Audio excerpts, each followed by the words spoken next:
ብዙ ስራዎች የሚከሽፉት በነገራችን ላይ መጀመሪያ ይወራል። አንደኛ አሰራሩን እስቲ ተመልከቱ። በጣም የሚደንቅ አምላክ እኮ በመጀመሪያ በዝምታ ነው የሰራው። እሁድ የተፈጠሩትን አራቱን ባህሪያት መላእክትን ሲፈጥር ድምፅ አውጥቷል? ዝም ብሎ ነው የሰራው።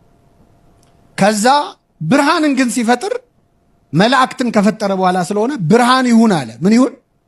ብርሃን ይሁን ያለው እነማ ስለተፈጠሩ ነው? ይሰማሉ። መናገር ከንቱ ነው ካልተገኘ ሰሚ ይላሉ ገጣሚ። ስለዚህ መላእክት ስላሉ አሁን ብርሃን ይሁን አለ። በባዶ ሜዳ እንዲህ ይሁን አላለም እግዚአብሔር። ዝም ብሎ ቆየ። ከዛ መላእክትን ሲፈጥር ብርሃን ይሁን፣ እንዲህ ይሁን፣ እንዲህ ይሁን፣ እንዲህ ይሁን አለ። በቃሉ ፈጠረ። ከዛ ደግሞ በግብር የፈጠረው ስራ ሲያስተምረን እኮ ነው። ስራ ሁሉ አይወራም። መጀመሪያ በምንድን ነው መስራት ያለብን? በዝምታ። መጀመሪያ እስቲ ጸጥ ብለን የምናስበው ስራ መኖር አለበት። ምንድን ነው የማረገው? እዚህ ውስጥ ማለቅ አለበት ጭንቅላት ውስጥ በዝምታ። ብዙ ስራዎች የሚከሽፉት በነገራችን ላይ መጀመሪያ ይወራል።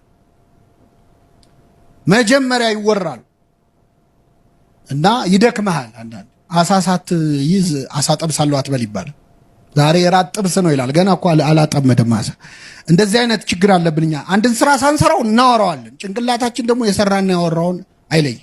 የሰራው ይመስላል አንጀቱ ይርስ። ተናግረህ ይበቃል በቃ ኡፍ ሰራው ትላለህ። እንደዛ አይደለም። ስለዚህ እግዚአብሔር በመጀመሪያ ዝም አለ። ስራ ስትሰሩ መጀመሪያ ምን በሉ? ዝም በሉ፣ አስቡበት። ከዛ ተናገሩ። መናገር ደግሞ ያስፈልጋል። ጊዜ አለው። ለመናገርም ጊዜ አለው የሌለ። ስለዚህ ተናገሩ። በግብር ደግሞ መሰራት አለ። ወሬ ብቻ ደግሞ መሆን የለበት።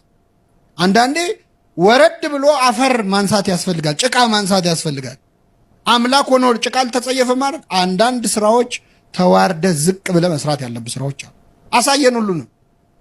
አባቴ ይሰራል እኔም እሰራለሁ አላለም ጌታ? መጻጉን ሲፈውሰው በሰንበት እንዴት ትፈውሰዋለህ ብለው አይሁድ ተቃወሙ።